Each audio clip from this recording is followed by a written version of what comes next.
Here's the essential truth. Love stories often unfold in the most unexpected ways, and that certainty captivates us, especially when it's wrapped in a Hallmark film. In the latest installment, The Groomsmen Last Dance, the saga reaches its exhilarating conclusion, thrilling fans of the series while leaving a bittersweet taste for what's beyond this final chapter. This enchanting film marks the end of the Hallmark Plus Groomsmen trilogy, where Tyler Hynes takes center stage as Jackson, a devoted single father. His journey takes him to Italy, where he hopes to strengthen his bond with his daughter Betty. While he's in this picturesque setting, he finds himself resisting the allure of a local beauty named Gabriella, primarily focusing on his role as a parent.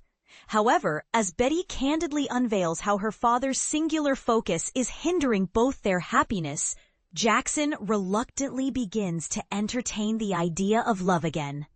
For ardent fans of the series, the prospect of this being the final chapter is undeniably heart-wrenching. But should you watch it or give it a miss? Here's the scoop on The Groomsmen Last Dance.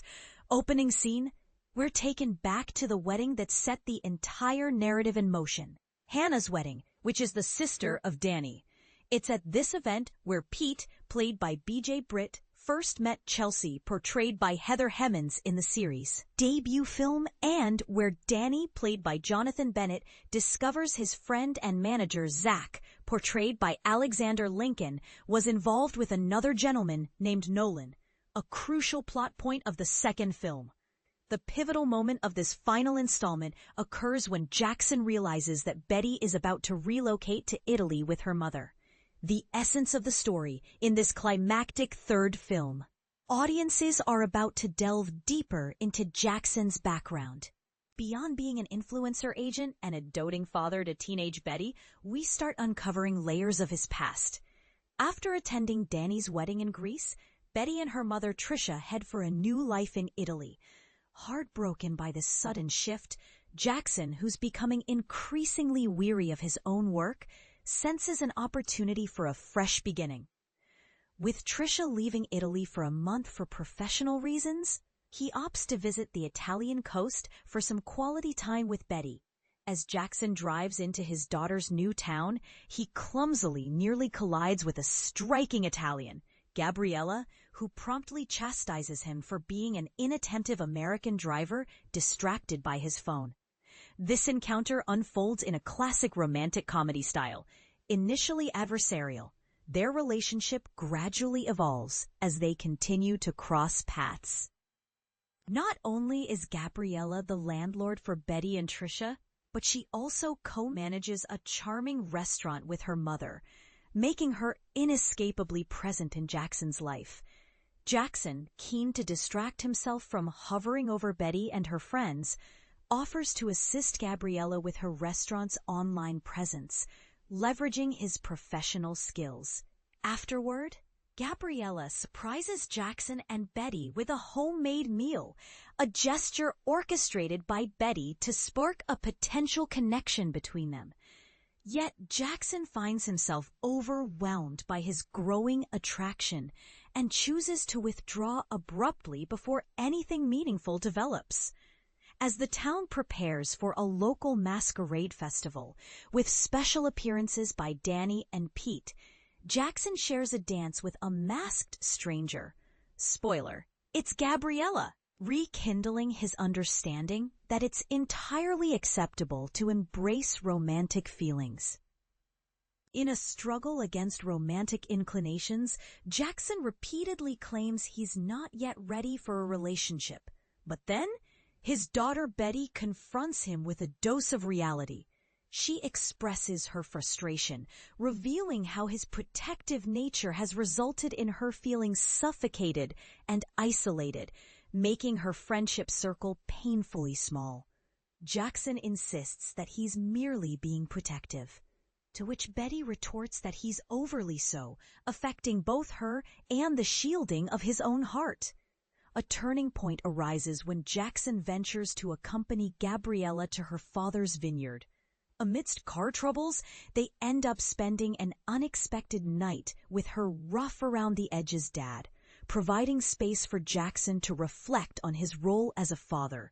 The two men, bonding over their challenges as devoted parents, reach a deeper understanding of love and loss. As the suspense heightens, the long-narrated mystery bride, who's been the voice throughout the trilogy, finally comes to light as being Betty. Her groom, Milo, who attempts to woo her during Hannah's wedding, ultimately succeeds. In a touching twist, Betty realizes they lack the traditional romantic elements found in epic love stories. However, Milo counters this perception by illustrating their unique bond, which includes their shared childhood memories within the arcade. Revealing that MLB stands for Milo Loves Betty, ultimately, the wedding concludes with a heartfelt moment in which they exchange vows. Supported by Jackson, Danny, and Pete. Recollections from the series. This entire franchise retains a whimsical tone reminiscent of 4 Weddings and a Funeral. Minus the somber notes, while this particular entry evokes memories of Hallmark's 2023 film, 2 Scoops of Italy, which captures the heartwarming tale of an American discovering love with an Italian gelato maker during her travels. Our impressions. To be honest, the Groomsmen series has charmed me from the first film straight through to this delightful conclusion. The anticipation surrounding this 3rd film was especially high for me, primarily due to my fondness for the character of Jackson, and partly because I was eager to see how the Mystery Bride storyline culminated. While I suspected it would culminate in Betty's reveal, as it was quite an obvious conclusion, it still proved enjoyable to witness it unfold. Although Jackson's romance with Gabriella may follow familiar tropes from the earlier movies, I found myself a tad disappointed at the lack of a grand wedding scene for them. Nonetheless, I can overlook this minor issue, given that the film effectively showcases the heartfelt relationship between Jackson and Betty. Watching Tyler Hynes portray a profoundly protective father was genuinely engaging. But the real standout was the vibrant chemistry shared between Hynes and Chloe Raphael, who plays Betty.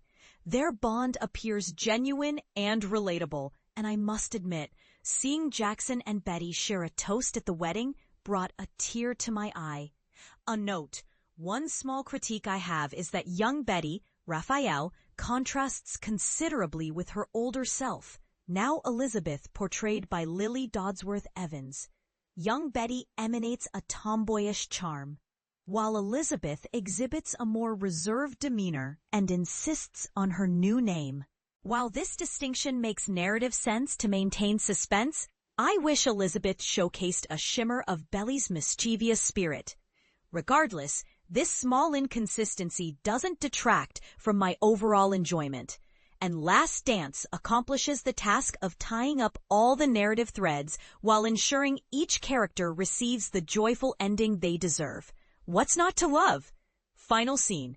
The climactic moments unravel at Betty and Milo's wedding, where an infectious nostalgia fills the air as familiar notes of Shake Your Groove Thing soar. Betty has specially selected this tune so Jackson, Pete, and Danny can perform their iconic choreographed routine, originally conceived during their childhood summer camps. The trio heats up the dance floor, engaging the guests in lively merriment. Performance spotlight. Chloe Raphael truly shines as the younger incarnation of Betty, adding a touch of sweetness and vibrancy to the film. She skillfully balances the exasperation of a teenager without slipping into cliché, making her an endearing addition to the groomsmen ensemble. Notable lines. When Betty asks Jackson, "Remember all those times you walked me to school in Italy?" He pauses hesitantly while escorting her down the aisle at her wedding, responding, "Those were just practice runs." Conclusion. The Groomsmen Last Dance expertly wraps up the adventure cultivated in the first 2 films. From the initial wedding festivities to the finale, it's a gratifying cinematic experience. So why not treat yourself to this delightful trilogy and binge watch all 3 installments? Definitely stream it.